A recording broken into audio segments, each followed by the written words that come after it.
Thanks for watching Twisted TV and welcome to the channel. Coming up on tonight's episode we have a Karen in the wild. Not to mention this guy. He can break into a garage pretty good, however breaking out seems to be past his criminal grade. Keep them doors locked and don't forget to keep an eye on your notifications. Before we get started, quickly as usual grab the popcorn and your favorite beverage. Don't forget your favorite blanket, dim the lights and let's get started.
Hey, there you are. How you doing, Coda? Good baby. Do you happen to have a lighter? No.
Hey!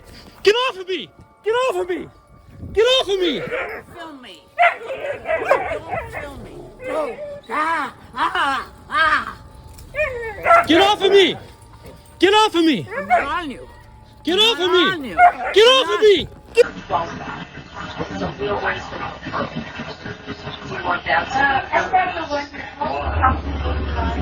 Like here. There's a hole. And that's left out. Well, no, it'd be something. $50,000? That's $2,000? Oh yeah, they wouldn't want that. They ripped it right off there. Well, somebody might. You never know. Somebody might, yeah. As long as you can fit it on here. In San Francisco, Yeah. a lot of people will pay for it. But it's a pen. You hold on the pen here. On your little cup.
We hope you enjoyed the video. We upload new content weekly. Please consider showing your support by hitting that like and subscribe button. In doing so, you won't miss out on new content uploaded weekly, most times daily. Hit that subscribe button now. Join the family and be part of the Twisted TV crew today. Until next time, keep it classy, stay safe and always be vigilant, my friends. And thanks for watching.